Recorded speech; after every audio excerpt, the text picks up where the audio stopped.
Boa tarde, bom dia, boa tarde a todos. Eu sou a Adriana, eu vou ser a moderadora desse painel hoje com vocês.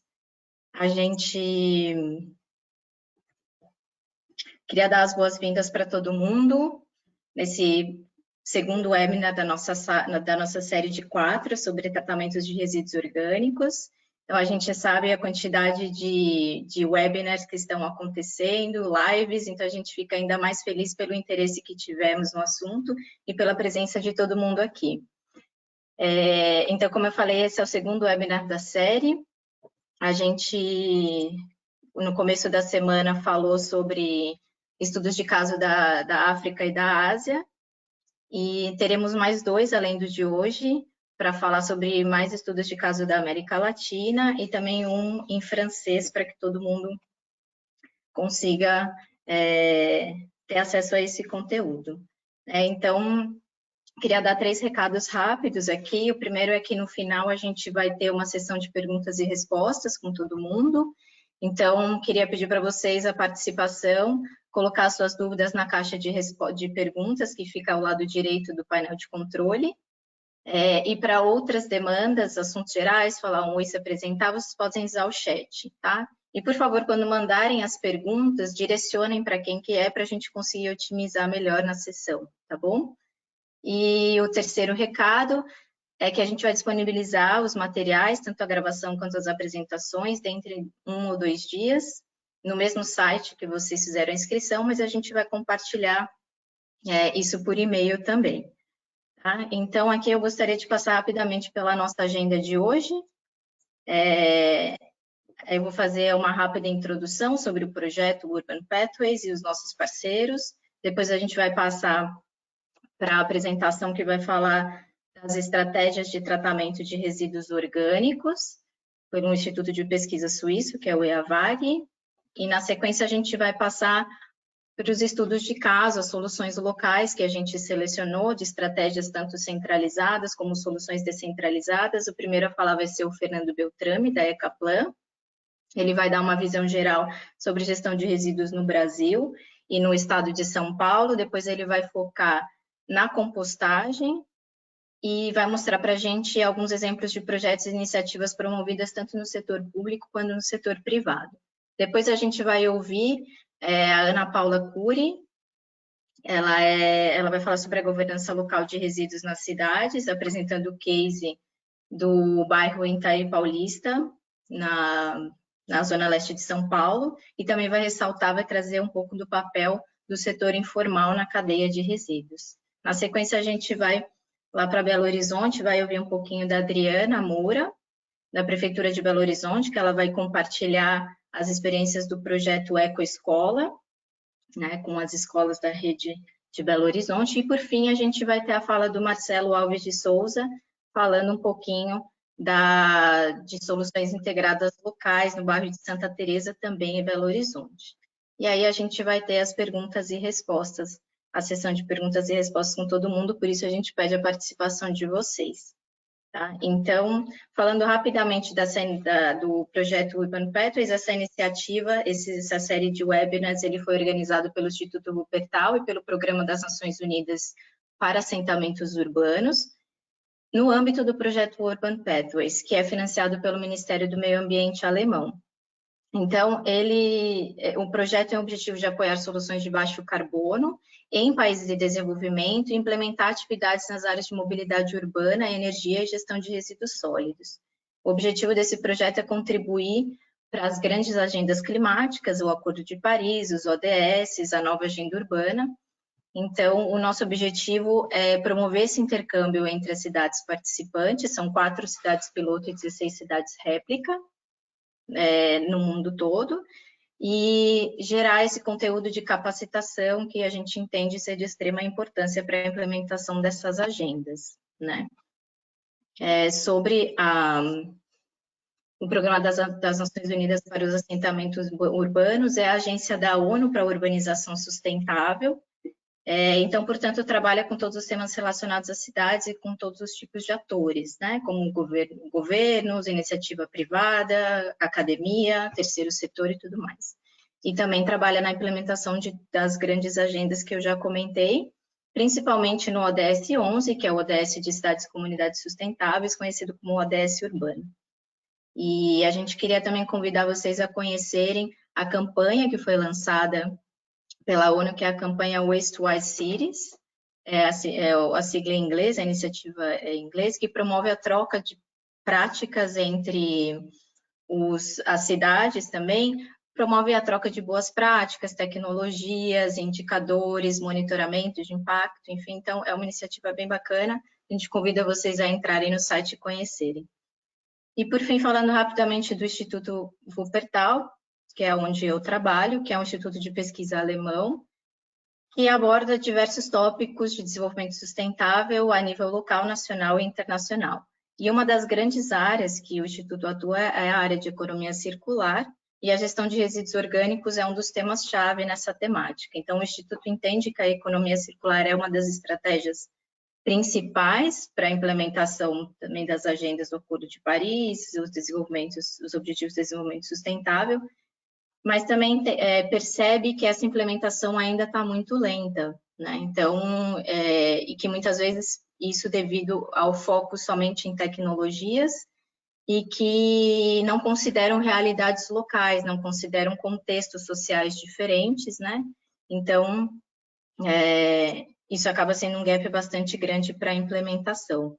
Então, por isso o Instituto busca compreender e avaliar esses processos de forma sistêmica, especialmente no contexto urbano, e participa de grandes projetos no âmbito da União Europeia para entender mecanismos de financiamento, indicadores comuns que vão avaliar esses impactos dessas novas tecnologias, todos aliados à economia circular no contexto urbano, tá bom? Então, aqui a gente deixa os endereços para vocês acompanharem a gente no site da nova Agenda Urbana, vocês podem seguir. E agora a gente quer ouvir um pouquinho de vocês. A gente quer que vocês, para a gente entender um pouco do nosso público, que vocês respondam aí a primeira enquete para ter uma visão, para a gente ter uma visão de quem que está participando aqui com a gente. Então, a gente quer saber de que setor vocês fazem parte. Vocês podem responder agora, por favor. A gente vai dar alguns segundos só para todo mundo conseguir responder.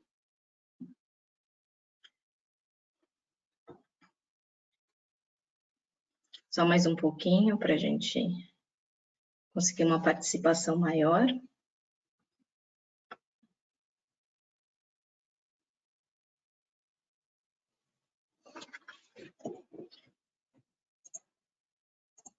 Eu acho que a gente pode fechar agora para a gente ver quanto. Então, legal, a gente tem aí uma participação grande do setor público e da academia, né? E não tão representativa do terceiro setor. E é bacana que a gente vai trazer algumas experiências do terceiro setor, então vamos ver se a gente consegue engajar mais aí. Então a gente vai passar agora para a primeira apresentação, como eu falei, que é sobre as diferentes tecnologias para tratamento de resíduos orgânicos. Essa apresentação, o conteúdo foi elaborado pela EAVAG, que é o Instituto de Pesquisa Suíço, e eu vou passar o conteúdo para vocês, a gente fez a tradução e eu vou passar o conteúdo para vocês, mas vocês podem encaminhar as perguntas normalmente, e o que a gente não conseguir responder hoje, a gente encaminha para o Instituto e faz a devolutiva para todo mundo, tá? Então, aqui eu vou comentar um pouquinho sobre a terminologia dos resíduos orgânicos, então os resíduos biodegradáveis, né, e todas as fontes, as origens que eles podem surgir. Aqui a gente vai focar, deixa eu pegar apontando, a gente vai focar mais nos resíduos de origem orgânica aqui, gerados na rede municipal e nas atividades comerciais e industriais. Tá? Mas a gente gosta de ilustrar a amplitude que tem, mas a gente vai focar mais nos que estão destacados nesse triângulo aqui verdinho. Tá? Então, Uma vez que a gente tem esse resíduo orgânico gerado, qual que é a contribuição dele na geração do resíduo sólido municipal, né? Então, num nível abrangente, aí não só a nível Brasil, mas no nível mais abrangente, num contexto de baixa renda e no contexto de alta renda, a gente tem algumas diferenças de porcentagem, mas ainda assim são porcentagens muito elevadas de geração. Então, o resíduo orgânico, num contexto de baixa renda, ele pode chegar a uma porcentagem de 50% a 80% de contribuição, e no resíduo de alta renda varia entre 30% a 40%, o que mostra para a gente a relevância e o tamanho do desafio na gestão desses resíduos, né? Então, como a gente tem uma geração muito significativa, o gerenciamento inadequado pode gerar alguns impactos também muito significativos. E aqui a gente trouxe alguns para falar com vocês, que é a proliferação de insetos, roedores e outros vetores de doença, a questão do odor, que é muito forte em função da decomposição, principalmente em países tropicais, né? Os problemas respiratórios, quando ainda a gente tem, em alguns casos, a queima a céu aberto, o entupimento de locais de drenagem, provocando alagamentos e erosão, isso é uma realidade muito presente na vida de quem mora em grandes capitais, né? Contaminação de corpos de água e solo pelo lixiviado, pelo chorume, que é o que a gente vê aqui nessa foto ao lado, por exemplo. A poluição do ar pelo metano, pelo gás carbônico, algo que a gente fala bastante, que não, aliás, não é falado bastante, que é o que está ilustrado nesse mapa ao lado, que é a questão da degradação do solo, então a perda de nutrientes, de matéria orgânica. Então, esse mapa que vocês estão vendo à sua direita, tudo que está destacado em laranja e em vermelho mostra o estado de degradação de moderado a severo dos solos, né, no mundo. Então, a gente vê que é um problema bastante sensível. E, por fim, a gente gosta de ressaltar a questão da perda de valor agregado dos resíduos não orgânicos quando eles estão misturados, né? Então, o que nos leva a trazer a importância da segregação desses resíduos. Então, aqui a gente vê, todo mundo já conhece os R's, né? De reduzir, reutilizar, reciclar. E, por fim, se não tiver realmente, se a gente não conseguir nenhuma desses reaproveitamentos, a gente dispõe num aterro, enfim, de forma correta. Mas falando da reciclagem desses resíduos orgânicos, é lógico que a iniciativa de maior impacto é atuar na fonte geradora, que é a redução desse resíduo, né, evitar o desperdício de alimentos, enfim, mas uma vez gerado, a gente precisa segregar de forma correta para aplicar a tecnologia adequada. Então, a forma mais comum, né, mais conhecida de segregação é entre esses três tipos, que são os resíduos orgânicos, os resíduos secos, que em sua maioria são os recicláveis, e os resíduos e os rejeitos, que são os que vão para aterro, né? Então, aqui a gente vê que a segregação passa a ser fundamental, é o elemento crítico que vai garantir a sustentabilidade de qualquer tratamento que a gente aplicar nessa fração orgânica e que vai ser mantida ao longo do tempo. Então, para a gente entrar um pouquinho nas tecnologias para tratamento de resíduos, a gente vê nesse diagrama, tentou consolidar um pouco a complexidade disso tudo, então a gente percebe que tem várias rotas, então são várias tecnologias, vários processos que resultam em produtos diferentes e que serão aplicados de forma diferente também, para a ração de animais, para a agricultura, para a geração de energia. Então, esse resuminho traz um pouco do cenário complexo. Isso é parte de uma publicação que vocês encontram nesse link que a gente colocou aqui. Depois, quando o material for disponibilizado, vocês podem acessar. Tá? Então, a gente vai agora entrar no detalhe de algumas dessas tecnologias elencadas nesse diagrama. A primeira que a gente quer trazer é a de menor complexidade, a que exige menos tecnologia ou quase nenhuma, que é o uso direto no campo ou para alimentação de animais. Né? E aí a gente percebe que é uma tecnologia simples, mas de custo bastante elevado. Então, alguns desses aqui que a gente traz, baixa contribuição nutricional, resíduos pode trazer contaminação, e é esse que a gente quer ressaltar, é um risco muito alto de contaminação que é transferido ao longo da cadeia. Então, a gente já vê relatos de, por exemplo, de leite de vaca com traços de componentes tóxicos contaminantes, e essas vacas foram alimentadas com resíduos orgânicos municipais diversos, misturados, enfim, de uma forma sem controle nenhum. né? Então, às vezes, o fato realmente de não implicar custo, nenhuma tecnologia pode sair mais caro, né, lá na frente. A segunda tecnologia que a gente quer detalhar aqui é a compostagem, né, o processo aeróbio, que permite que os micro-organismos degradem os componentes orgânicos da matéria. E aí esse composto que é resultante, ele pode ser aplicado como fertilizante para incremento da matéria orgânica no solo, enfim. E aqui essas duas figuras trazem os formatos de sistema aberto, né, que é a compostagem Leiras, que são os mais conhecidos, e aqui uma variação um pouco mais sofisticada, que são os sistemas fechados, né, que esses sistemas fechados, eles garantem as condições nesse ambiente para que o processo ocorra de forma mais rápida. Obviamente, isso envolve uma maior aplicação de tecnologia e um maior custo de operação mais elevado. Ainda na linha de compostagem, a gente tem outros processos não tão comuns, né, não tão amplamente aplicados. O primeiro seria a vermicompostagem, que a gente pode utilizar para alguns fins, por exemplo, para a cultura de camarões, a gente tem um caso desses na Ásia, e também para aplicação na medicina chinesa, também tem algum desses, que é a utilização, enfim, de minhocas para o tratamento e reciclagem de resíduos orgânicos, conhecendo já esse papel fundamental que ela tem na ciclagem dos nutrientes no solo e na decomposição da matéria orgânica, né? Mas ainda de alguma forma em escala incipiente. Uma segunda tecnologia seria o processo com a mosca soldado, que nesse processo as larvas são desenvolvidas a partir dos resíduos orgânicos, depois elas são coletadas e usadas como ração animal, por exemplo, na criação de frangos, né? Então,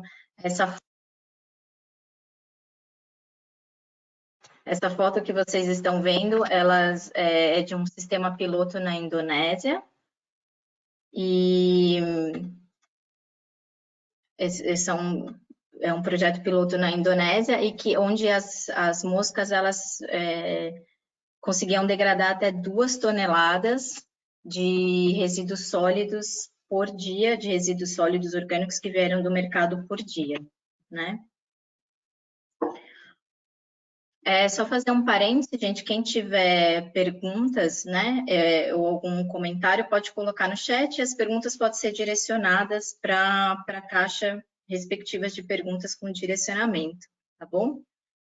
Então, voltando aqui para a nossa apresentação, falando agora do processo de gestão anaeróbia, os biodigestores, que o processo se dá por meio da decomposição da matéria orgânica na ausência do oxigênio, então gerando, além de um composto orgânico, que é também o composto orgânico e o biogás, que é rico em metano, e que pode ser aproveitado para geração de calor, energia ou combustível. Então, essas fotos mostram os diferentes arranjos, né, que podem ter essas plantas. A primeira, a segunda foto mostra a aplicação da lona, que é muito comum na América Latina, né? E no Brasil é muito conhecido pela questão dos dejetos de suínos, principalmente na região sul. E a terceira foto à direita, vocês veem um biodigestor fixo em forma de cúpula, ainda em fase de construção. Também tem a pirólise lenta, que é bem adaptada aos resíduos de madeira com alto teor de celulose. Então, essa pirólise lenta ela é também conhecida como carbonização, que é um processo que é como se fosse fazer um carvão a partir de madeira, né? Então, o material é aquecido num ambiente fechado, permitindo a entrada de oxigênio. Então, dessa forma, o material é carbonizado em vez de queimado, né? Então, que produz briquetes que podem ser usados como combustíveis sólidos, enfim, para cozinhar e alguma coisa. Então, entrando no detalhe um pouquinho mais da digestão anaeróbia, a gente achou interessante trazer algumas oportunidades para falar para vocês. Não vou passar no detalhe em todas, mas, assim, a larga escala delas já acontece, mas mais em países desenvolvidos, né? Nas áreas rurais são mais os pequenos reatores que são aplicados. É um ponto positivo que diferentes tipos de biomassas podem ser aplicados como substrato, mas ao mesmo tempo também tem que ter cuidado com as substâncias com alto teor de lignina, como a gente comentou, que já não seria o processo mais adequado. Os principais produtos tem que tomar alguns cuidados com questões de processo, né? Então, quando a gente fala do próprio biogás ou ou da questão do rico em nitrogênio, da diluição específica, então também tem que ter um cuidado maior com isso. Essa parte, se você não for utilizar o biogás, ele precisa ser tratado, né? Então, o uso local e a queima direta do biogás é a maneira mais fácil de aproveitar essa energia, mas também pode ter outras aplicações, mas talvez não em larga escala, né? Então, e por último, nos casos em que a legislação permite esse feed-in, que é a tarifa de eletricidade, né, compensar com esse tipo de energia, ela pode ser vantajosa. O Brasil já conta com um arcabouço legal para esse tipo de incentivo, então vale a pena, às vezes, avaliar se realmente é viável, né, dependendo da região. E trazendo algumas barreiras também, as principais, eu acho que é a questão do armazenamento do biogás, que ele não pode ser armazenado por longos períodos e tem um custo razoável. Então, a operação em si ela é bastante complexa, né, dependendo da escala, então aí fica realmente mais caro. E aí aqui também tem alguns desafios do processo em si, que é a questão de acidificação do pH, das impurezas gasosas, né? E também tem que ter cuidado com o biofertilizante. Tem que ser feitas as análises corretas para que a sua aplicação não gere risco nenhum, né? Então, uma vez que eu tenho todas essas tecnologias disponíveis, como que eu vou escolher a opção mais adequada, né, para a minha realidade, para o meu contexto? Então, a gente traz aqui alguns critérios que podem apoiar nessa decisão. Então, o primeiro é entender quais são os objetivos que você vai buscar, enfim, a aplicação dessa tecnologia para o resíduo orgânico. Então, se você, por exemplo, é um município que quer diminuir a quantidade de material de volume de resíduos que vai para um aterro, você vai ter uma abordagem. Se você é uma empresa do setor privado que quer gerar um valor para o seu resíduo orgânico, aí você vai ter uma abordagem diferenciada, até por questão de escala e tudo mais. Então, primeiro, e mais importante, o crucial é definir o objetivo disso tudo. Depois, entender a composição do seu resíduo orgânico, né? Qual que é a fração correspondente nele, qual para você entender o processo que seria mais eficiente.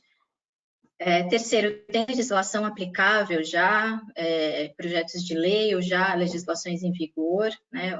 Precisaria correr atrás do arcabouço legal, enfim.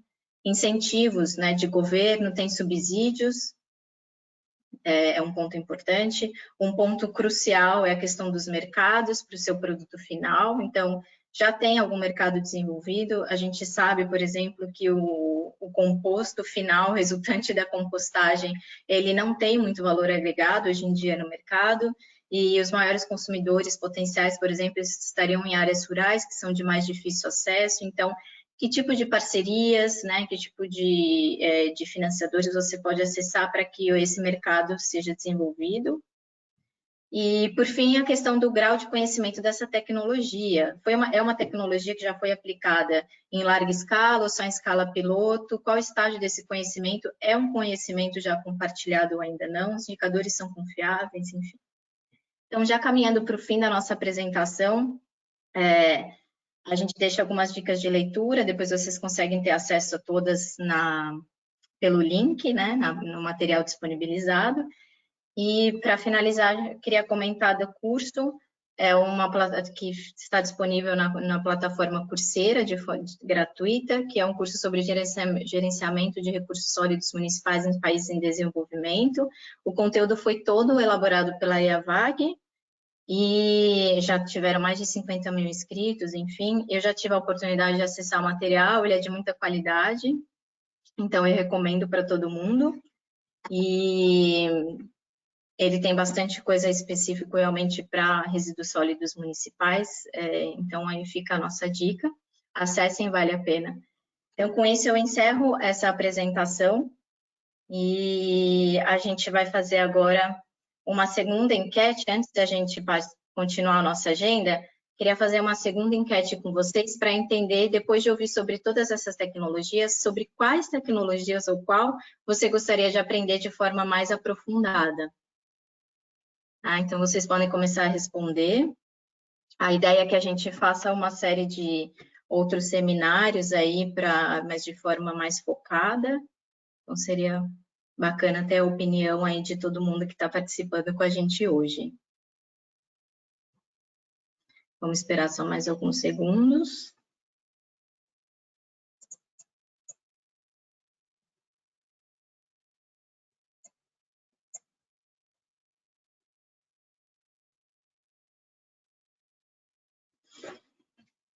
Só mais um pouquinho.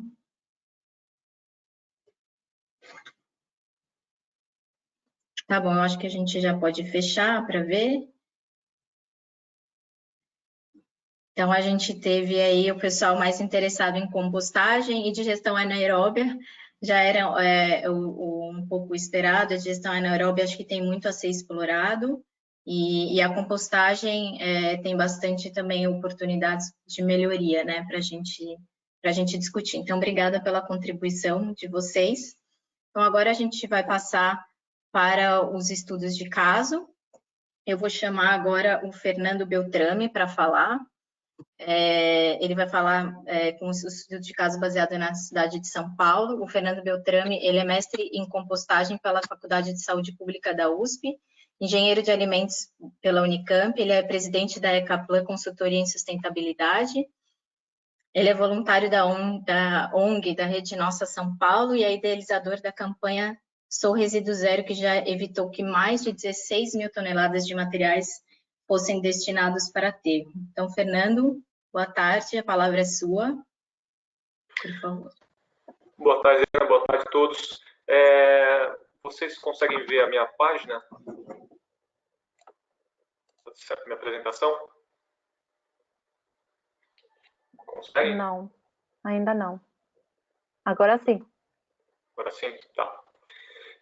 Primeiro, obrigado pelo convite. Eu vou compartilhar com vocês, então, alguns estudos de casos do Brasil e São Paulo, mostrar quatro exemplos.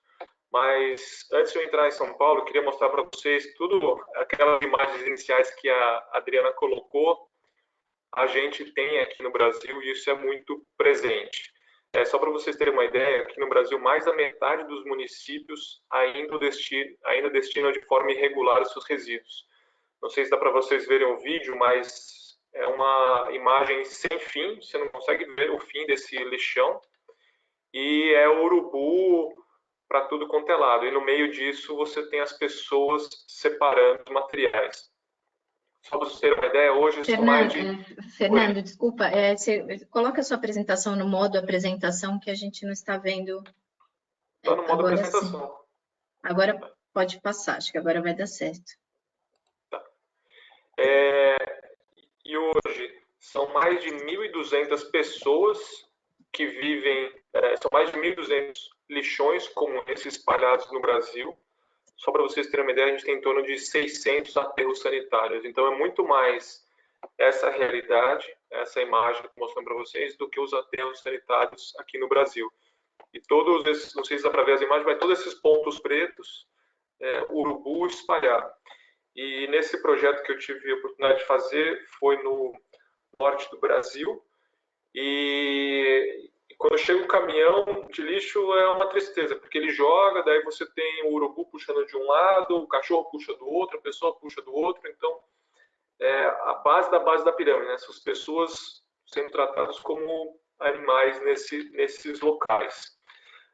Aqui, já vindo para as cidades, essa aqui é a gestão de resíduos de São Paulo. Nós temos duas áreas como essa, que são áreas de transbordo. Então, vem os caminhões de lixo, jogam todo esse material e ficam duas retroescavadeiras o tempo inteiro pegando esse material, coloca num caminhão maior e manda para o aterro. Então, essa é a principal gestão de resíduos da cidade de São Paulo.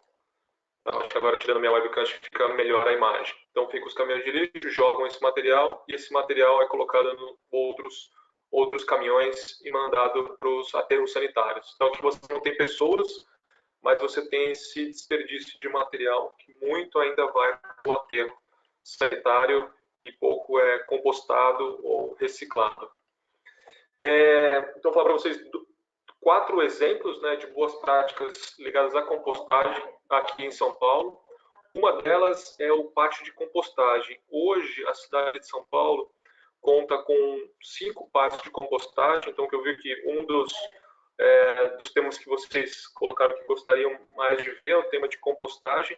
Então, esse é o modelo que tem funcionado bem aqui em São Paulo. Hoje são 5, né? Tem uma média de 250 toneladas de resíduo orgânico por mês é compostado. São mais de 800 feiras de rua, né, que é coletado resíduo orgânico. Esse volume parece ser alto, mas para uma cidade com a dimensão de São Paulo, isso é menos de 0,2% do resíduo orgânico. Então, como a Adriana falou, o resíduo orgânico ele é muito presente, ele é em torno de 50% a 60% do resíduo das cidades. E ainda essas iniciativas a gente está começando na cidade, né? Então, esse é um modelo bem bacana de layer estático, que você tem investimento relativamente baixo, você precisa ter só uma manta, uma impermeabilização do solo, e depois você reaproveita as folhagens, né, e os alimentos orgânicos que você faz essa alimentação. Depois eu vou mostrar um vídeo para vocês que mostra como é feita a alimentação. Uma outra iniciativa muito bacana aqui de São Paulo, tive a oportunidade de coordenar uma etapa deles, é um projeto chamado Hortas Pedagógicas. Nesse projeto Hortas Pedagógicas, nós implementamos hortas e compostagem em 200 escolas públicas municipais. Foi bacana que a gente trabalhou em conjunto com a Secretaria Municipal de Educação, incluiu esse tema, a horta, no currículo escolar, e você trabalhando a horta e a compostagem, a gente viu que dá um resultado muito melhor, porque as pessoas, você consegue fechar na cabeça das pessoas o ciclo. Então, você gerou resíduo orgânico, ele virou adubo, e esse adubo virou alimento novamente. Então, as pessoas entendem que você consegue fechar o ciclo na própria escola. Então, a gente trabalhou a horta, a compostagem como instrumento pedagógico, trabalhou as questões de alimentação saudável, cooperativismo, consumo consciente. Então, diversos conceitos a gente conseguiu trabalhar. E um projeto dessa dimensão de 200 escolas, a gente fala, para você lembrar 200 nomes de pessoas é difícil. Então, imagina você coordenar a implementação de projeto em 200 escolas. Então, a gente fez um mapa para ver onde estavam todas as escolas. A gente teve todo o cuidado para esparramar todas as escolas em toda a cidade de São Paulo. Criou algumas ferramentas Google Drive, ferramentas de gestão. Fizemos uma página no Facebook, a gente controla os acessos, né, mas foi muito bacana porque em 200 escolas sempre tem alguma escola fazendo alguma atividade. Então a gente sempre ativava, as outras escolas viam que algumas escolas estavam funcionando, então elas se sentiam mais motivadas em fazer as suas ações na sua própria escola. Outra iniciativa que a gente se inspirou aqui foi de São Francisco. Só para vocês terem uma ideia, lá em São Francisco, nos Estados Unidos, eles reciclam em torno de 80% a 85% de todos os seus resíduos. Aqui em São Paulo, vocês têm ideia quanto São Paulo recicla, mais ou menos? São Paulo hoje recicla em torno de 2%, 3%. É quase zero. Então, em 2015, a gente conheceu o responsável pelo programa Zero Waste, lá de São Francisco, na Califórnia, e daí ele apresentou um pouco de metodologia de diversas ações que ele tem realizado. Então, a gente criou uma campanha chamada Sou Resíduo Zero para trabalhar esses conceitos, e são os mesmos conceitos que a Adriana colocou, que é desde o evitar, reduzir, reaproveitar e reciclar. A gente tem como missão mudar a relação que as pessoas têm com os seus resíduos. E o que é isso? As pessoas hoje têm muito preconceito, né? Ah, não, o resíduo quem cuida é a cidade, ou é o caminhão de lixo. E a gente não, você gerou, você tem a obrigação de cuidar. Então a gente trabalha esses princípios e trabalha diversas ações para atingir essa missão. Temos um site, né, souresiduozero.com.br, site da campanha. Para você ter uma ideia, hoje a gente já destinou corretamente mais de 16 milhões de quilos. E o mapa geolocaliza todas as pessoas que fazem parte da campanha e todo esse número das casas, das empresas, dos eventos, alimenta esse contador. Só para você ter uma ideia como funciona a compostagem que a gente trabalha, a gente desenvolveu bactérias e fungos para acelerar esse processo. Então, isso aqui é um estacionamento de uma loja, de um cliente nosso. A gente separa todo o alimento do refeitório. Então, Uma pena que você não consegue reaproveitar esse alimento, mas pelo menos a gente consegue fazer a compostagem. Então a gente aproveita a serragem das oficinas de bricolagem, da própria loja, e daí todo o alimento a gente consegue compostar nesse espaço pequeno. E você vê que a gente faz no estacionamento, porque não, você vê arroz, feijão, não gera odor. Então se você fizer o processo de aeração, de bactérias, processo acelerado, bem controlado, ele não gera odor nem atrai vetores. E também sempre buscando associar a compostagem à horta. Né? Então aqui é no mesmo local, embaixo no outro clube que a gente trabalha.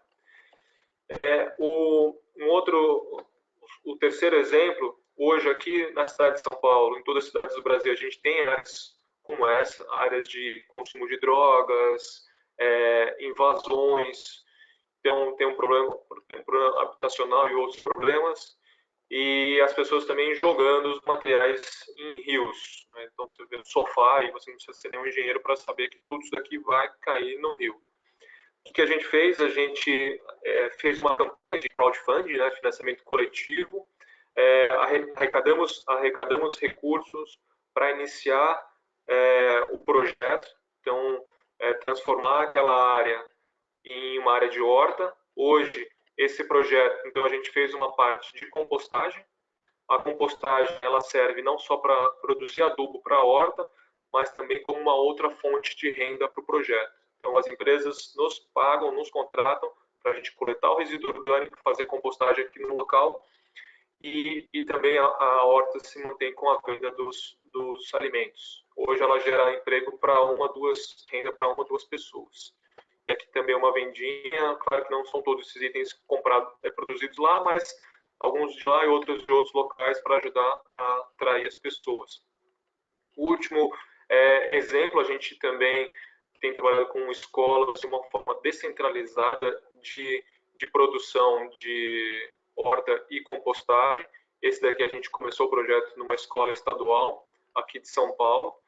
Então, o que a gente fez? Em parceria com a escola, a gente está trabalhando oficinas, atividades abertas, compostagem, bolsa para alunos e feiras. Então, essa é a escola. A gente conseguiu a doação dessa bicicleta para fazer a coleta das bombonas, dos resíduos orgânicos. A gente começou o projeto com uma oficina de compostagem na escola, com a participação dos professores e dos alunos. Fizemos diversos materiais para engajar o pessoal do entorno da escola, tanto os moradores quanto o comércio. Então, a gente tem um selo, a gente tem um site, tem um banner também para disponibilizar. E a gente tem conseguido o engajamento dos restaurantes. Então, de novo, a foto da bicicleta, a gente vai nos restaurantes, coleta as bombonas.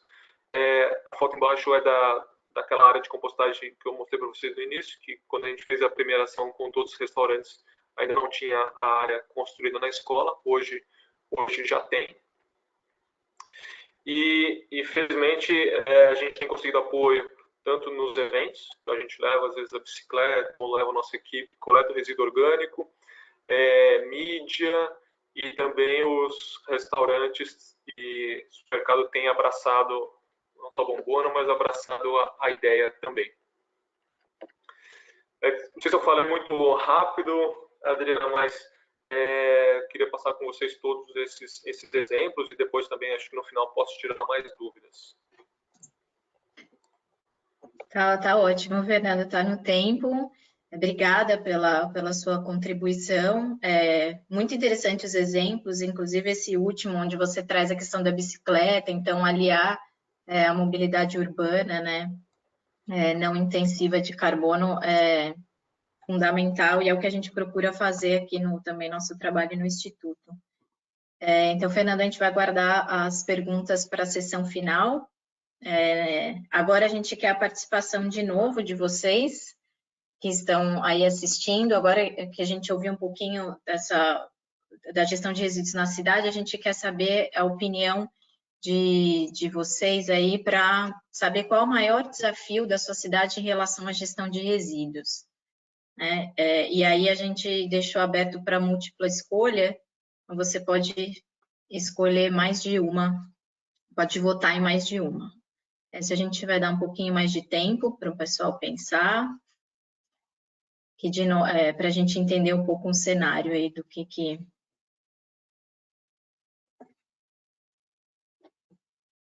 da cidade de cada um e do contexto que vocês estão convivendo, né?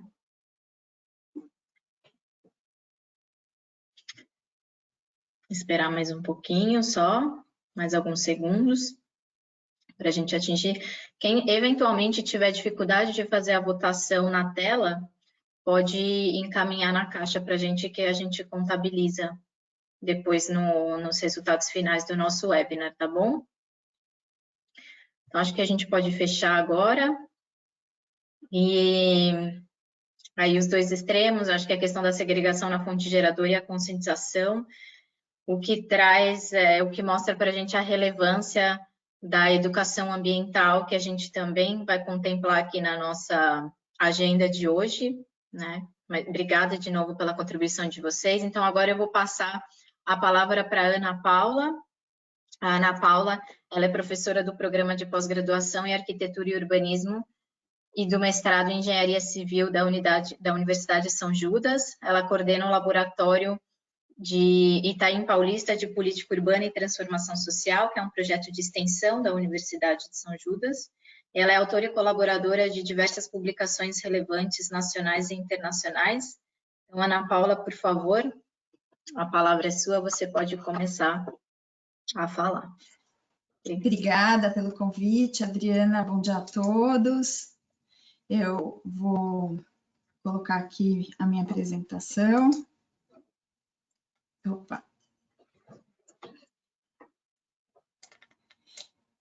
Bom, a experiência que eu vou mostrar para vocês é a experiência do Lab Itaim Paulista, que é um experimento de gestão local ligado a esses dois programas. Vocês estão me ouvindo? Não, a gente está te ouvindo, mas a gente só enxerga a tela do seu computador, não ainda a apresentação. Isso, agora sim. Obrigada. Ah, tá. Tem um delay, então, entre o que eu estou fazendo e o que você está olhando. Só no modo apresentação. Obrigada. Já está. Tá ótimo. Entrou? Sim, sim. Agora a gente enxerga. Obrigada. Tá, então. Essa experiência do Lab Itaim Paulista, ela é uma experiência de formação de estudantes, né, ligados à linha de pesquisa de gestão urbana do mestrado em arquitetura e urbanismo e à linha de pesquisa de materiais e sustentabilidade do mestrado em engenharia civil. O nosso interesse, então, é entender qual é o desafio da localidade do Itaim Paulista dentro da gestão dos resíduos sólidos e suas correlações com o sistema hídrico e com a informalidade urbana. Bom, acho que o que é relevante para a gente entender é a distribuição da população dessa cidade gigantesca, que é a cidade de São Paulo, né? A cidade de São Paulo, segundo o portal do IBGE em 2012, chegou a 12 milhões de habitantes, né? O censo de 2010, 11 milhões, e esses 11 milhões, eles estão distribuídos de forma heterogênea nas macro-regiões da cidade, né? Então, a gente tem a Zona Sul, que é a zona menos densa da cidade de São Paulo, mais populosa, e as zonas mais densas são a Zona Leste 2 e o centro da cidade, né? São as zonas onde a densidade demográfica chega a 15 mil e 16 mil habitantes por quilômetro quadrado. E o Itaim Paulista está localizado numa dessas regiões densamente povoadas da cidade de São Paulo. Bom, e essa cidade, de 11 milhões de habitantes, né, produz 12 milhões de toneladas de resíduos sólidos urbanos por dia, o que dá uma média de 1,1 quilos por habitante por dia, né? E esse lixo todo, né, esses resíduos todos, eles estão distribuídos em 2 aterros. Um deles está localizado na Zona Leste 1, em São Miguel, vocês podem ver aqui, deixa eu ativar meu... Vocês podem ver aqui nessa região, para onde são destinados 7.500 toneladas de lixo por dia, né? E atende basicamente todo esse setor aqui, né? Centro-Sul, Sul, Sudeste, Leste 1 e Leste 2, exceto as áreas de Penha e Moca, e isso está relacionado à distribuição dos lotes aí por empresas, né, que operam a Central Leste de Tratamento, que fica em São Mateus. Bom, esses resíduos, né, os dados de 2019 da Prefeitura, né, foi a coleta de 4.225.221 toneladas de resíduo nesse ano, né, dos quais a grande maioria é coleta domiciliar comum, né, e como corroborando os dados que a Adriana mostrou, 51% são orgânicos e 32% recicláveis, né. E desse conjunto de resíduos, uma parte de cerca de 15% vem de resíduos de construção civil, a maior parte deles, né? Então, tudo somado, resíduo de construção civil, coleta seletiva, varrição e boca de lobo, somam 15%. E a maior parte disso vem do resíduo de construção civil. E eu queria destacar, então, que são dois aspectos que estão muito ligados à informalidade urbana, né? Os recicláveis e os resíduos de construção civil estão muito ligados à vulnerabilidade social, né? Então, a legislação federal brasileira, né, ela inovou no sentido de procurar incluir a população de baixa renda na reciclagem de material sólido. Para isso, né, a legislação, ela determina que o serviço público priorize as organizações de cooperativas e pessoas de baixa renda na forma de associações de catadores e materiais recicláveis, com o objetivo de responder aos desafios metropolitanos que são a informalidade e a pobreza urbana concentrada nas grandes cidades brasileiras. Entretanto, o Fernando mostrou esse dado, né, o diagnóstico de manejo dos resíduos sólidos, né, ele mostra que a taxa de recuperação nas regiões metropolitanas é ainda muito baixa, né? Então, fica aqui uma pergunta, o que está acontecendo nesse sistema, né? Bom, e outra pesquisa que é importante, que nos chama a atenção sobre a questão da informalidade ligada aos resíduos sólidos urbanos, é essa pesquisa do CAL, que foi feita em 2015, né?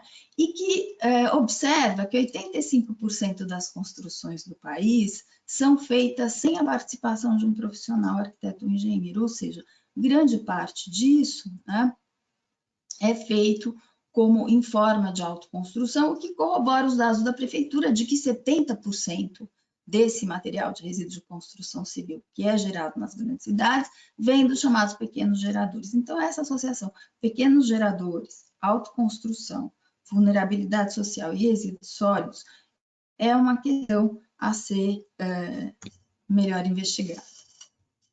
Bom, e a gente fica procurando, então, identificar na cidade as evidências desse processo, então, da forma que a vulnerabilidade urbana encontra de se autoproduzir nas cidades, né? E aí a gente montou esse mapinha aqui que mostra para vocês, então, a distribuição dos ecopontos e correlacionando, então, com os pontos aqui de pontos viciados, de descarte viciado de entulho na cidade, né? E vocês veem que, de novo, né, tirando aqui a região Nordeste, que tem uma faixa alta, né, de concentração de pontos viciados, vocês veem que isso também se concentra aqui nessa faixa, nessa macro-região da cidade de São Paulo, né? Portanto, pessoal, os desafios da subprefeitura na gestão do resíduo sólido urbano, da nossa perspectiva, ele é um desafio muito característico da cidade de São Paulo. O que a gente aprende nessa localidade, ela serve para a gente pensar toda uma macro-região que tem problemas semelhantes, né? A subprefeitura do Itaim Paulista, ela é a maior densidade demográfica da cidade, tem 16,5 mil habitantes por quilômetro quadrado, né? Mais então do que o centro da cidade.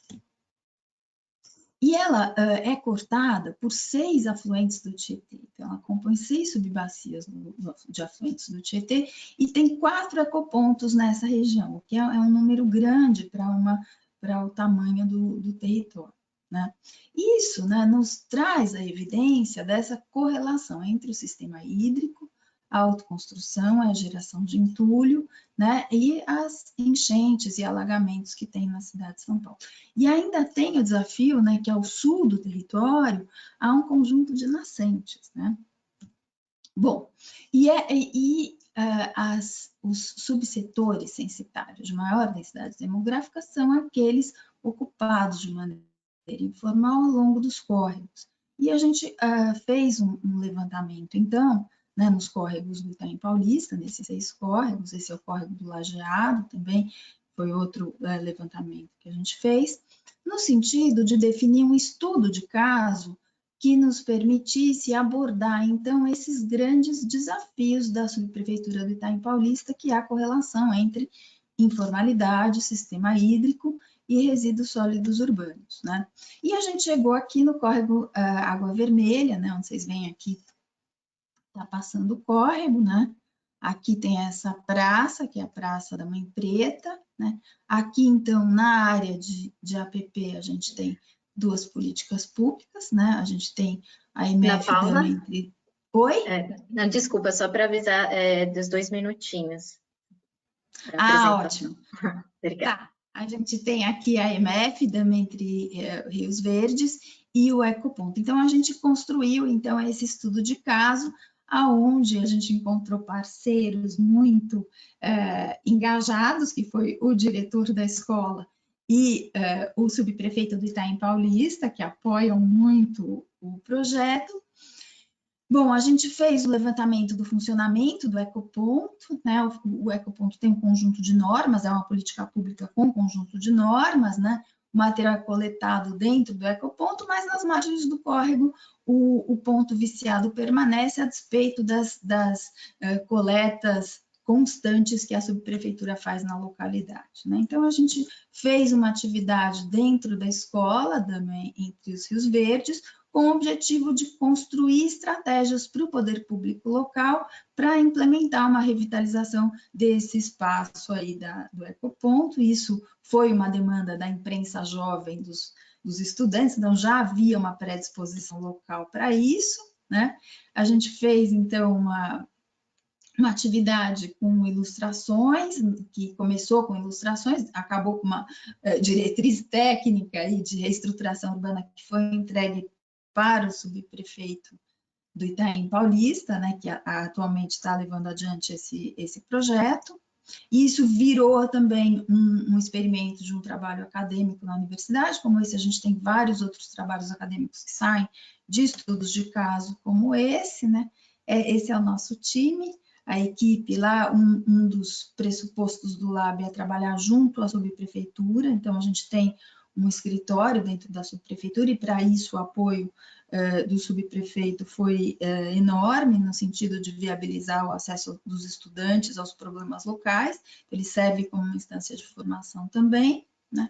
Como eu já disse para vocês, está ligado a essas 2 linhas de pesquisa, gestão urbana, materiais e sustentabilidade dentro do programa de pós-graduação da São Judas, né? E ele vem se somar a uma série de ações locais que são bastante interessantes, que acontecem lá na localidade, que a gente tem também entrado em contato. Inclusive, viu, Fernando, essa cooperativa Fênix Agap tem uma ação muito interessante junto aos moradores locais, assim como o programa Varre Vila, né, as Mulheres do Gal, ali tem um conjunto de ações locais de protagonismo social que é muito rico na cidade, e a gente acha que isso tem um grande potencial de transformação. Bom, o Lab tem, então, esse apoio imenso da subprefeitura, faz parte desse programa do projeto Climapolis, ligado ao USP e ao IAG, e desenvolve vários programas, um deles é o Papo do Lab, que vocês viram aí, que eu mostrei rapidamente, que foi a ação na Escola da Entre Rios Verdes. Essas as referências e muito obrigado, pessoal. Espero não ter passado muito do tempo. Não, tá ótimo, Ana Paula, obrigada. A gente ficou muito contente de trazer a sua apresentação para mostrar um pouco dessa questão do senso de pertencimento, né, que esse estudo de caso traz, o envolvimento da comunidade, o engajamento. Então, agradecemos. E aí, com a fala da Ana Paula, a gente quer fazer as duas últimas enquetes com vocês para entender um pouco mais da realidade local da sua cidade, do seu bairro. Então, a quarta enquete que a gente vai fazer é perguntando para vocês de quem faz a coleta de resíduos orgânicos na sua cidade. Pode começar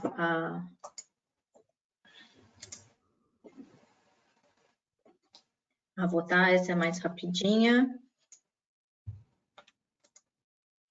Vamos esperar só mais um pouco.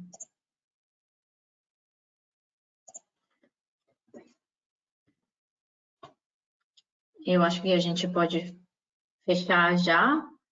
Então, aqui a maioria é a prefeitura, que a gente queria, talvez, mapear a representatividade de iniciativas locais aí, fazendo essa coleta, né? Que é a fala que a gente vai ouvir do Marcelo. E aí, a última enquete que a gente quer trazer para vocês é de que forma é feita a coleta seletiva, mas aí da fração não orgânica no seu bairro. Aí é como é feita. Se é porta a porta, se são pontos de entrega voluntária que vocês levam, se são os dois juntos. Se não tem coleta seletiva, uma informação muito importante também. E se não tem certeza, para a gente mapear se precisa melhorar a comunicação, né, do formato que é adotado hoje. Vamos esperar mais alguns segundos.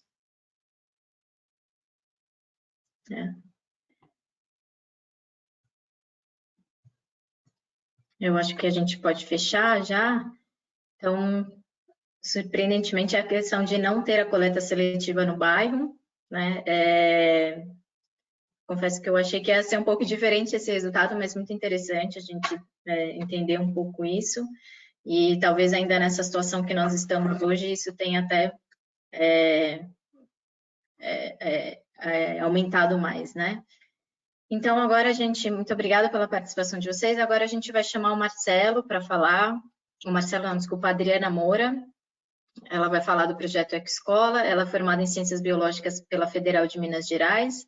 Também é professora da Rede Municipal de Belo Horizonte. É integrante da equipe de Diretoria de Educação Integral da Secretaria Municipal de Educação de Belo Horizonte e coordena hoje o programa Ecoescola da Secretaria Municipal de Educação, que ela vai compartilhar um pouquinho agora para a gente. Então, Adriana, bem-vinda.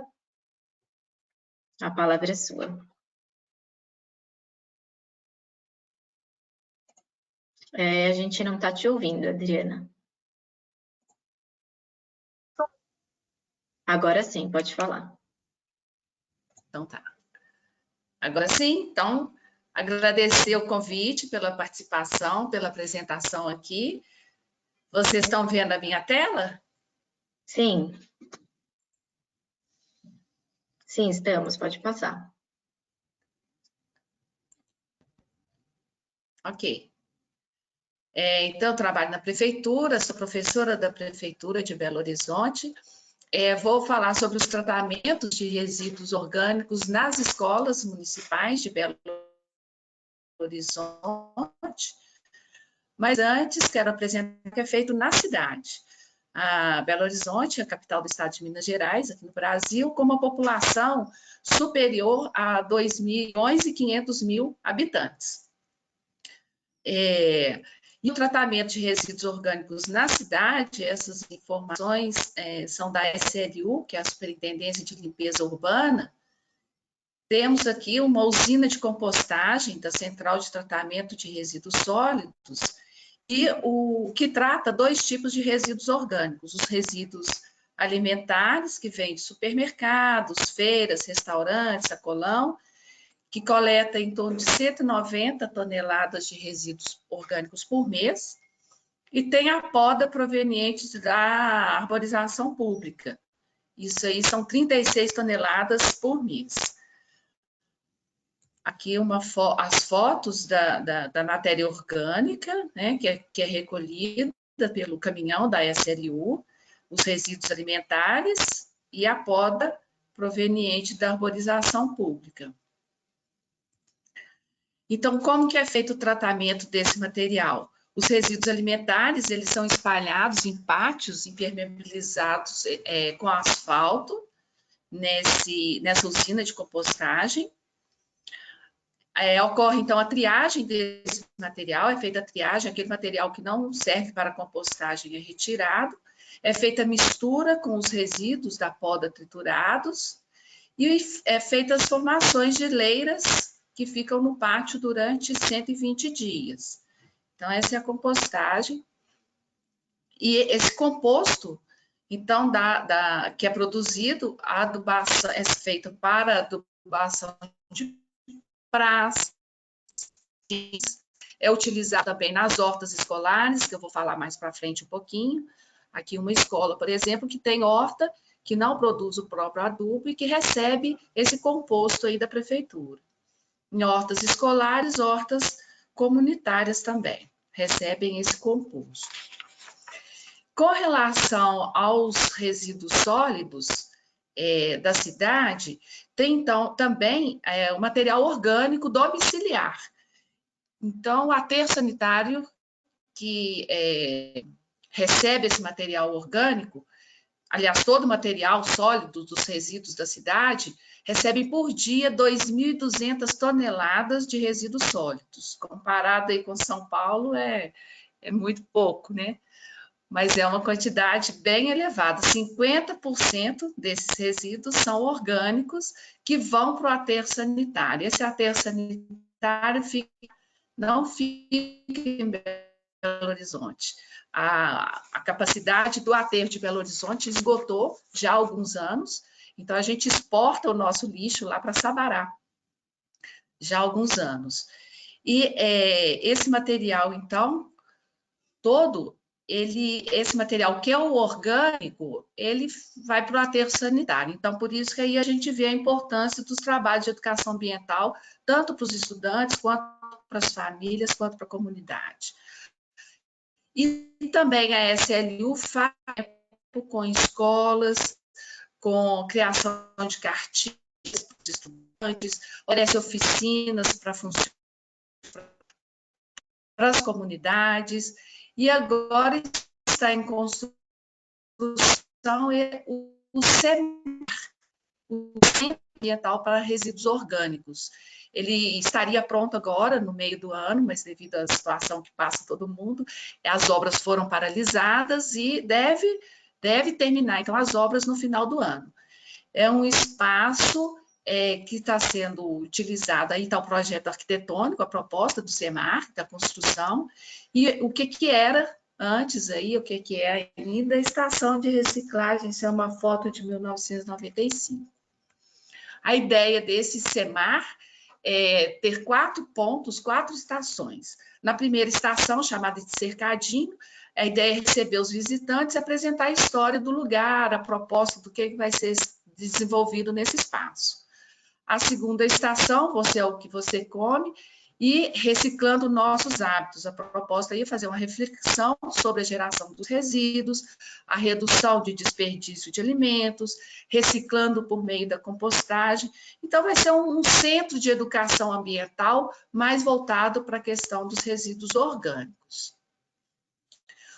A terceira do Novo Futuro, com plantio em espaços alternativos e utilização de composto orgânico. Então, o quarta estação, que vai ser um jardim sensorial. Todo esse espaço, CEMAR, ele também vai ser utilizado, então, pelas escolas municipais, escolas de uma forma geral. E aí eu apresento, então, a forma de tratamento dos resíduos orgânicos nas escolas municipais. Eu trabalho no programa Ecoescola. O programa Ecoescola é um programa de educação ambiental da Secretaria Municipal de Belo Horizonte. Começou a funcionar em 2016, então ele é bem recente.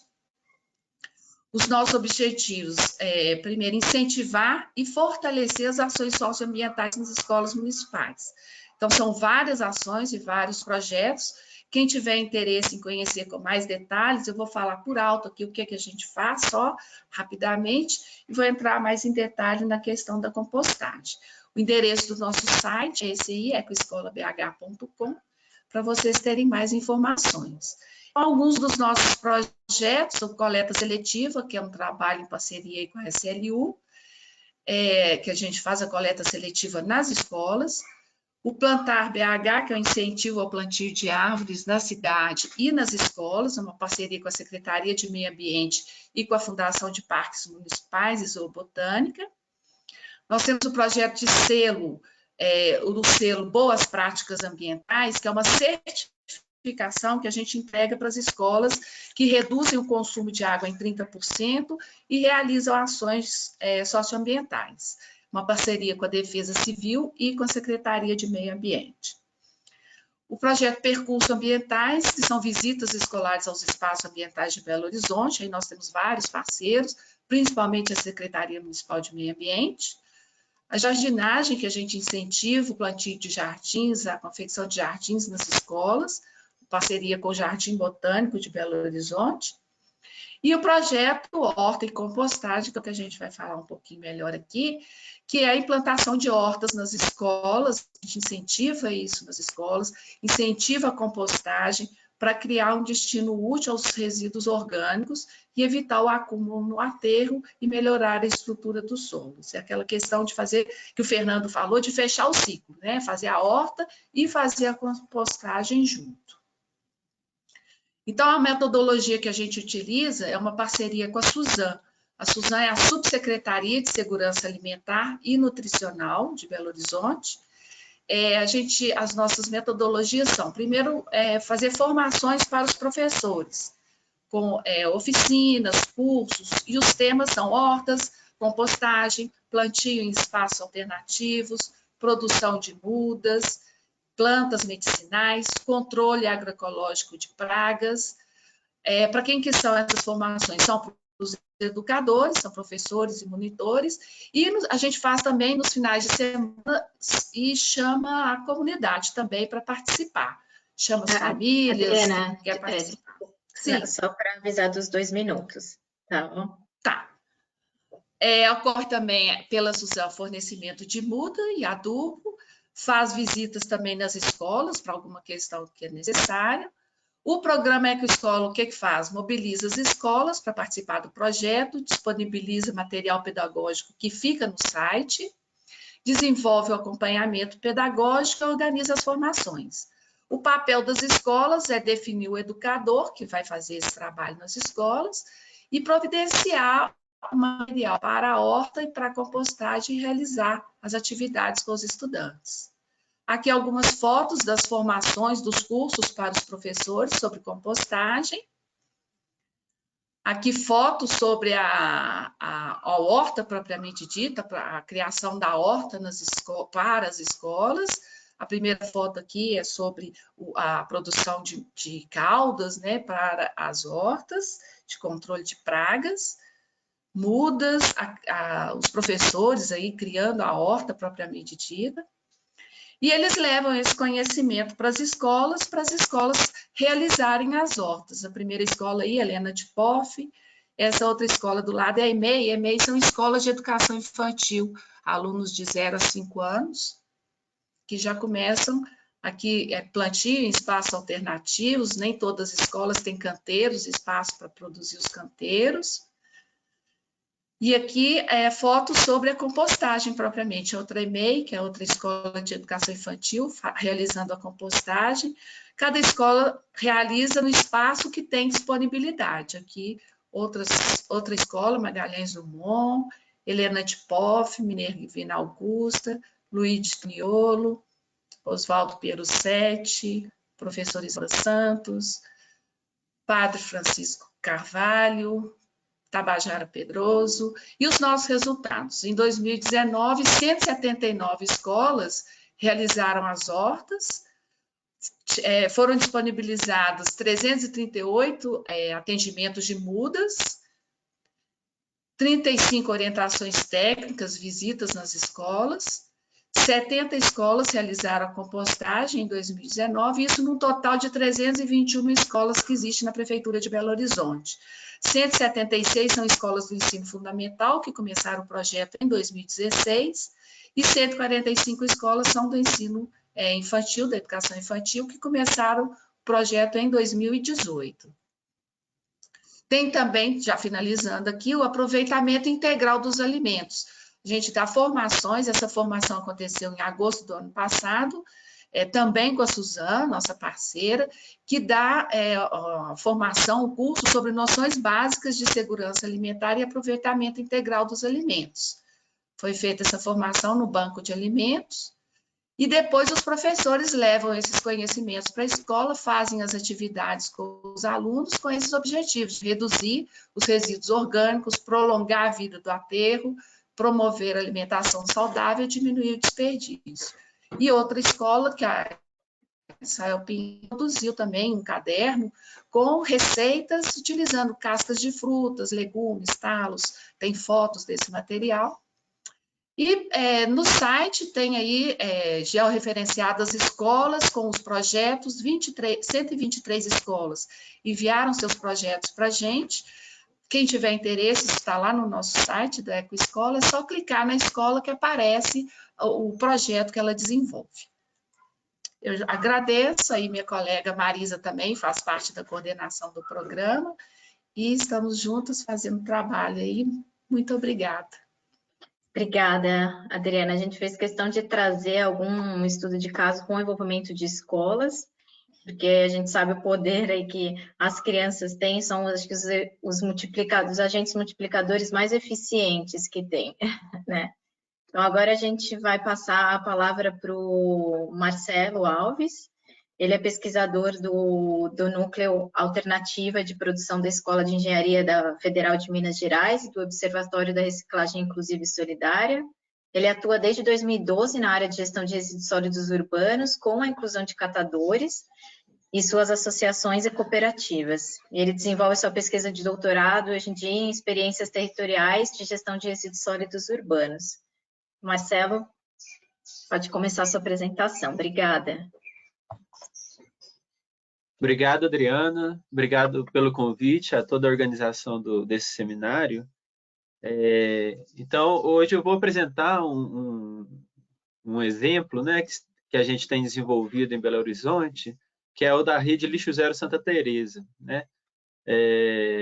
Aqui tem alguns logos de alguns integrantes dessa rede, né? O Inspira Lixo e a Copesol Leste, que são os operadores, vocês vão poder ver mais à frente.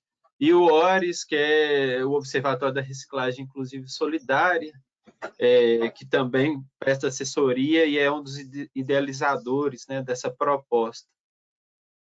Bem, eu não vou me ater aqui à situação do município de Belo Horizonte, porque a Adriana já deu uma passada sobre isso. Eu queria só, talvez, falar sobre a coleta seletiva. Ela está presente em 36 bairros da cidade. A cidade tem um total de mais de 400 bairros. Desses 36 bairros, então, a gente tem que 15% da população é atendida por essa coleta, né? E aqui está mais ou menos a especialização dessa coleta. Ela está basicamente concentrada na região centro-sul da cidade.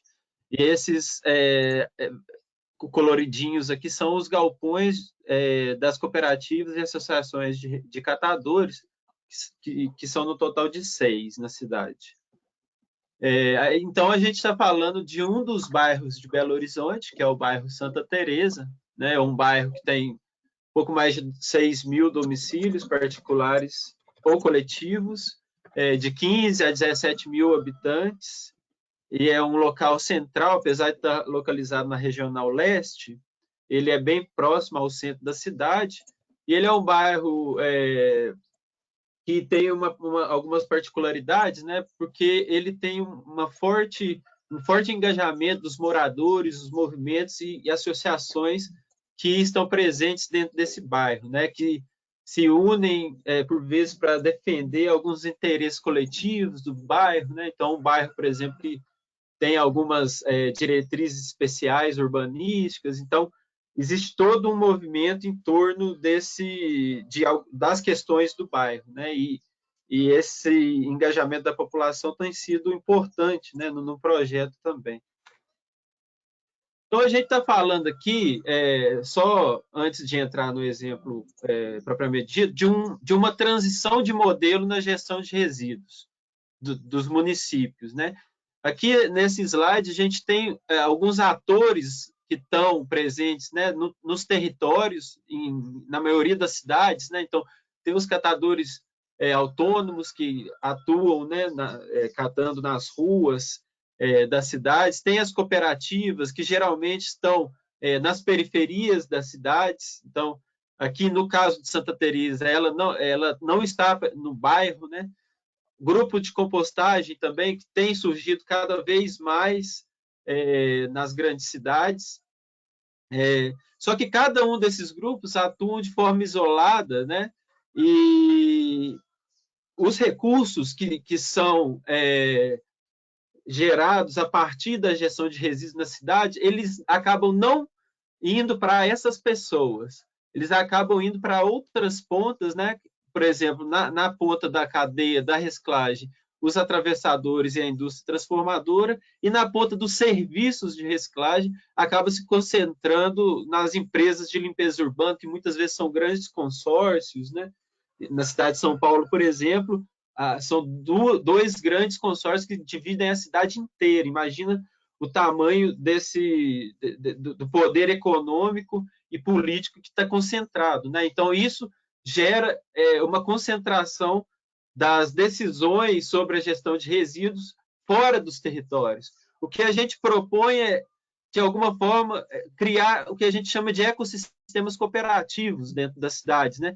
Onde esses atores, que são, de fato, quem faz a gestão de resíduos, eles possam aproveitar das complementaridades que cada um tem. Então, a cooperativa de catadores, trabalhando em cooperação com os catadores autônomos, né, e com os grupos de compostagem, e integrando as hortas urbanas da cidade, nisso também, a geração de resíduos nos parques e jardins, por exemplo, e nas praças dos bairros, e você conseguir que essa governança ela seja mais focada no território para você conseguir soluções mais pertinentes, né? Então,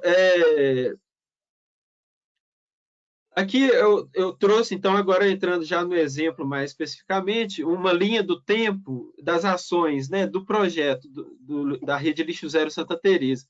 É um projeto que começou em 2017, a partir de um chamado, né, de uma escola municipal do bairro. Na verdade, a gente vem discutindo no Observatório da Reciclagem Inclusiva e Solidária desde 2014 sobre o projeto, mas ele começa a ser operacionalizado a partir de um chamado de uma escola desse bairro, que nos chama para pensar um projeto de reciclagem envolvendo os alunos. E a gente propõe de ampliar isso para o bairro e pensar outros tipos de resíduos também. Então, em outubro de 2017, tem início a primeira rota de coleta seletiva operada pela Copesol Leste, que é uma das cooperativas de catadores de Belo Horizonte, né? Em janeiro de 2018, a gente participa de alguns eventos do movimento Mercado Vivo Mais Verde, que é um movimento do bairro que reclama pela apropriação do mercado distrital pela própria comunidade. Então, eles faziam uns eventos e a gente atuava numa perspectiva de lixo zero. Em março de 2018, teve um início de um projeto para tentar aproveitar o mobiliário inutilizado dessa mesma escola municipal. Em maio de 2018, tem início o primeiro núcleo de compostagem local do bairro, operado pelo pessoal do Inspira Lixo, que é o outro dos operadores da Rede Lixo Zero. E em junho de 2017, teve o Encontro Nacional de Agroecologia em Belo Horizonte, e a gente usou também da estrutura da Rede Lixo Zero para prestar o serviço Lixo Zero nesse evento, e foi uma experiência muito interessante de integração entre esses dois operadores, principalmente. Então, o que a gente tem feito atualmente é tentado avançar nessa integração desses operadores. Atualmente, a gente tem focado as ações em casas e condomínios residenciais e em bares e restaurantes, porque é um bairro que tem uma concentração muito grande de bares. E aí, focando nesses dois tipos de resíduos, né, os orgânicos e os recicláveis, e suas rotas específicas, e propondo serviços integrados possíveis a partir da união desses dois operadores. E aí, mais recentemente, isso é bem recente, começou em agosto de 2019, a gente começou a ver como que isso poderia acontecer na prática, né? Então, em agosto de 2019, a gente teve uma primeira reunião com os operadores para desenvolver alguns parâmetros operacionais desse serviço, né? Em agosto ainda a gente teve reunião com alguns ativistas do bairro Santa Teresa para fazer tipo uma escuta deles sobre o que eles achavam sobre esse projeto, como eles poderiam ajudar. Em setembro a gente fez uma construção de uma primeira proposta técnico-financeira, apresentamos essa proposta aos operadores, então a gente tenta fazer isso sempre num processo participativo, né, com os operadores, entendendo que é eles que conhecem sobre o trabalho e sobre o que está em jogo, né, nessas tecnologias. A gente fez alguns ajustes finais e validação da proposta, e em 7 de outubro a gente fez uma apresentação pública da proposta com a comunidade do bairro. Já nessa apresentação, a gente já teve pessoas, famílias que... Oi? 2 minutinhos. Que aderiram à proposta. E aí a gente está operacionalizando essa proposta de serviços integrados a partir do que a gente está chamando de núcleos lixo zero, que são espaços que concentram algumas tecnologias sociais para dar conta da questão dos resíduos e de outras questões. Então, tem o núcleo lixo zero em Anguera, né, que serve, inclusive, de moradia para um dos operadores do sistema, que é o Divininho, e o núcleo lixo zero Bom Despacho, né, que eu não vou me ater a ele aqui, porque eu pretendo passar um vídeo ao final que é focado nesse núcleo. E a gente aposta muito na cooperação transversal, ou seja, entre a operação e os beneficiários do serviço, e a coprodução desse serviço. Então, aqui tem uma foto de uma das beneficiárias nos ajudando com um veículo próprio dela em carregar uma serragem que estava disponível no bairro, por exemplo. Apostamos também na governança ampliada, né? Então, uma governança ampliada do território. Então, isso aqui é uma foto da última reunião que a gente fez, que teve que ser virtual por causa da crise do Covid, né? Que teve a participação aí do pessoal que é beneficiário dos serviços, diversificação de serviços pertinentes. Então, principalmente nessa época de quarentena, a gente está com um projeto de grupo de consumo também, que a gente está articulando vários produtos naturais, orgânicos, para ser disponibilizados numa plataforma de grupo de consumo. E aqui alguns dados, né, gerais do projeto desde seu início. Então, antes de começar a quarentena, eram mais ou menos 100 famílias que estavam participando desse programa específico, que é o Lixo Zero, né? Já foram mais ou menos 120 toneladas de resíduos recicláveis coletados desde a implantação da primeira coleta seletiva lá em 2017.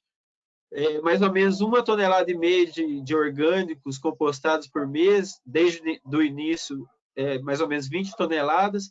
E aqui um dado importante, que o rejeito é baixíssimo, né? Porque a gente tenta promover um outro tipo de engajamento de quem participa, né? Então, um dos resultados positivos é que o rejeito aqui é 3,8%, na medida que em outras experiências de coleta seletiva no estado de Minas Gerais pode chegar a 20% ou até a 30%. Então, aqui é isso que a gente tinha para apresentar. Essa aqui é uma parte pequena da equipe, né, que integra a rede Lixo Zero, mas foi a foto que eu consegui com mais gente concentrada, mas a gente tem que dar créditos para todo mundo que está envolvido nessa experiência. E eu queria apresentar o vídeo. Dá tempo, Adriana? 2 minutinhos só. A gente está com 5 minutinhos para pergunta, Marcelo. Acho que eu vou pedir para você colocar o link na sua apresentação, para a gente conseguir fazer pelo menos uma rodada de pergunta com todo mundo, tá bom? Tá bom. Então, agora a gente vai abrir a câmera dos outros palestrantes para fazer pelo menos uma pergunta para cada um. A gente recebeu diversas, mas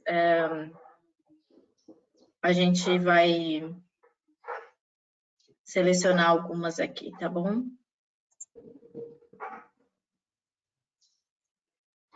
Então, a primeira pergunta é para o Fernando. Fernando, a pergunta foi: eu gostaria de saber se neste projeto com os restaurantes e supermercados o recurso financeiro, da onde vem o recurso financeiro? As empresas pagam por esse serviço? Legal. Então, em alguns projetos, por exemplo, lá que eu mostrei da compostagem no estacionamento, a empresa paga para a gente, porque a empresa também gastava antes com caminhão de lixo, transporte e aterro sanitário. Então, eles nos pagam. Mas, igual você colocou, Adriana, o resíduo orgânico ele tem pouco valor agregado. Então, nossa margem, o início do projeto é sempre difícil. Então, quando a gente fez aquele projeto na escola e outro projeto na área carente, a gente não tinha dinheiro para começar, então a gente fez um crowdfunding, um financiamento coletivo. Isso nos deu a possibilidade de dar um start no projeto e agora a gente está lutando para que ele se mantenha financeiramente. Mas nós somos, o projeto Sou Resíduo Zero, ele se mantém de recursos próprios, né? Nós somos uma iniciativa, então ela precisa ter recursos para se manter. Tá ótimo. Obrigada. Ana Paula, a gente teve uma pergunta aqui. Gostaria de saber o que você define como cidade informal e autoconstrução. Olha, acho que tem um debate bibliográfico muito grande nesse setor, né, de informalidade e autoconstrução.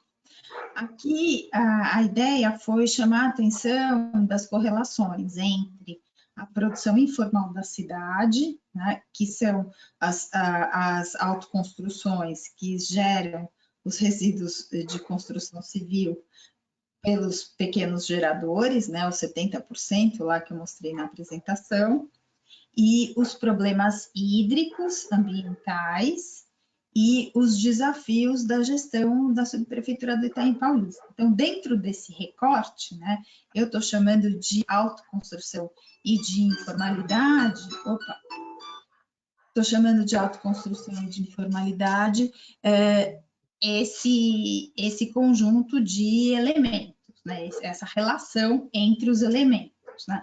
Agora, é claro que a gente pode se questionar até que ponto essa informalidade não está dentro do sistema formal, visto que nós vimos ali que há políticas públicas dentro das áreas de preservação e que todo esse setor informal ele funciona de modo muito orgânico com o setor formal da cidade. A gente já sabe disso, tem um texto clássico que discute isso, que chama A Crítica à Razão Dualista, do Francisco de Oliveira, que mostra como os setores informais e formais estão organicamente ligados. Mas a ideia, nesse caso, é entender quais são os desafios da gestão local e por que é que aquele ecoponto não recebe aquele resíduo sólido, né? Então, menos uma discussão sobre informalidade e formalidade, que a gente poderia fazer em outro momento, ali foi entender por que é que aquele lixo está lá e não no ecoponto, na política pública. Obrigada, Ana Paula. A próxima para a Adriana Moura. Adriana, foi um comentário seguido de uma pergunta. Existe uma grande dificuldade de se estabelecer parcerias diretas entre a prefeitura e o setor público com as iniciativas locais privadas. Você vê alguma forma dessas parcerias acontecerem com mais facilidade, visto o grande potencial que este tipo, né, de parceria pode ter para o município, para a comunidade? Porque nós percebemos grandes barreiras que dificultam esse tipo de iniciativa. A gente até que tem muitos parceiros no programa Ecoescola. Para todos os projetos que a gente desenvolve, nós temos parceiros tanto da iniciativa pública quanto da privada. Então, acho que é mais uma questão de buscar, né, essas parcerias, a gente tem que ir atrás disso, porque muitas vezes os parceiros estão querendo também entrar em contato com a gente e às vezes é uma falta, às vezes, só de comunicação, porque tanto eles têm interesse, quanto a gente também tem interesse, e falta se comunicar e mostrar o trabalho de cada um, né? Conhecer o que o outro faz, acho que às vezes é o que está faltando muitas vezes. Tá ótimo. E teve uma segunda para você que eu acho legal a gente colocar, que é se as associações de catadores participam desse projeto específico ou de algum outro, se a prefeitura trabalha com eles. A gente faz um trabalho com as cooperativas de catadores na coleta seletiva de forma geral.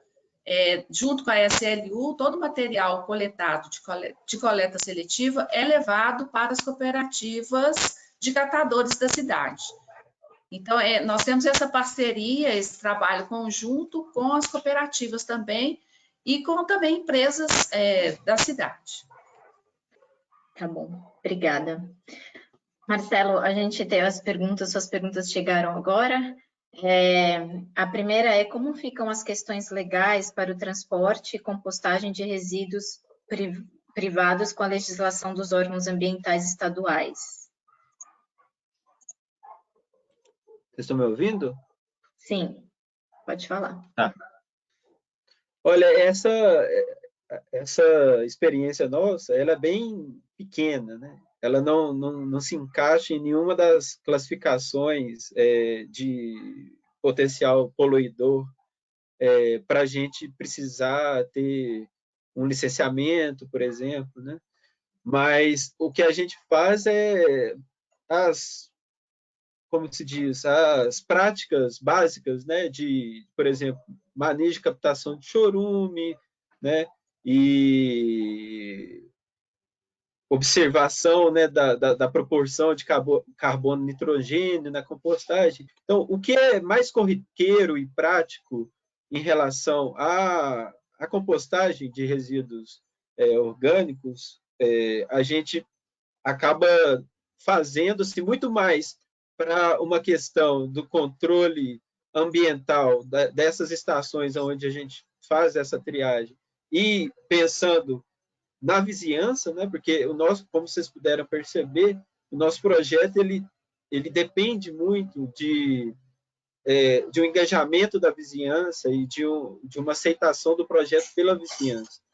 Ao contrário de outras experiências que a compostagem ela é levada ou para as periferias ou para as zonas afastadas do casco urbano, a nossa não, a nossa está inserida em locais de alto adensamento populacional, por exemplo. Então, a gente tem muitos vizinhos próximos a esses núcleos lixo zero, né?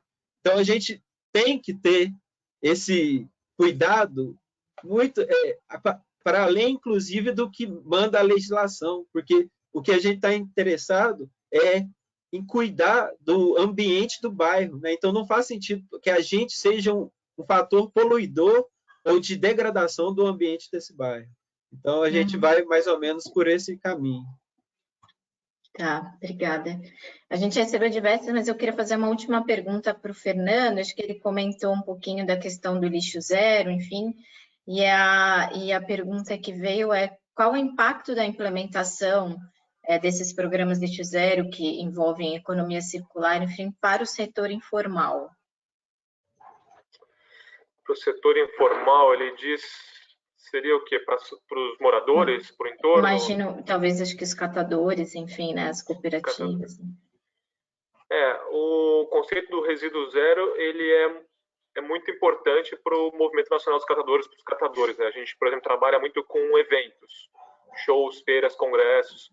Para você ter uma ideia, em São Paulo, em nenhum espaço grande de eventos, por exemplo, a AMB, Expo Center Norte, nenhum local é obrigatório a coleta seletiva, a gestão de resíduos. Então, todos esses eventos, você vê, Salão Automóvel, Bienal do Livro, se não é o organizador que assume o compromisso de fazer coleta seletiva, não tem a coleta seletiva. Então, quando a gente trabalha o conceito do resíduo zero, você gerar o mínimo possível e mandar o mínimo possível para aterro, você consegue articular toda essa renda. A gente teve um projeto com uma prefeitura e a gente estava mostrando para o prefeito, falando para ele, se você incentivar a cooperativa de catadores, se você pagar um salário mínimo que seja para a cooperativa de catadores, a prefeitura reduz custo, porque você não tem que ficar transportando o resíduo para uma outra cidade, pagando transporte, pagando taxa de aterro, e você deixa o dinheiro na cidade. Então, a prefeitura ganha impostos, porque o catador ele vai ganhar dinheiro, ele vai gastar lá, a prefeitura vai arrecadar mais, então só tem benefício quando você trabalha. Então, esse mercado que hoje é informal, ele consegue ter condições de se formalizar e ter mais recursos. Quando a gente trabalha com a coleta do orgânico na bicicleta, então hoje a gente quer trabalhar com 2 bolsas para os alunos da escola coletarem o resíduo orgânico nas casas, condomínios. Isso é bom porque você gera uma renda para ele, e ele é o nosso melhor vendedor, porque é o aluno lá explicando para o morador, falando assim, ó, morador, se você separar, isso é bom para a gente, isso gera renda, eu faço ação na escola, que faz aula de biologia, faz aula de matemática, é tudo. Então, é essencial você trabalhar esse resíduo para agregar valor para ele e desenvolver localmente. Não sei se falei muito genérico, mas acho que é um pouco disso, abrange todo o setor. A cadeia, né? Tá bom, obrigada. Como eu falei, a gente recebeu diversas perguntas. Eu vou endereçar depois para os nossos palestrantes e a gente faz a devolutiva. Então, a gente está chegando ao fim do nosso webinar. Eu gostaria muito de agradecer a atenção de todo mundo, aos nossos palestrantes que aceitaram o convite de falar os estudos de casos super interessantes e essa discussão rica que a gente teve, curta, mas acho que foi super informativa. De novo, a gente vai disponibilizar os materiais dentro de 1 ou 2 dias, com os contatos também dos palestrantes. E se tiverem qualquer dúvida ou sugestão, por favor, entrem em contato, a gente está à disposição. E fiquem aí ligados nas agendas dos nossos eventos futuros, que vai vir muito mais no mesmo tema, enfim, conto com todo mundo lá. Obrigada, é uma ótima tarde para todo mundo. Obrigado, boa tarde. Obrigada para você também. Tchau. Tchau, tchau. Até logo, tchau, tchau.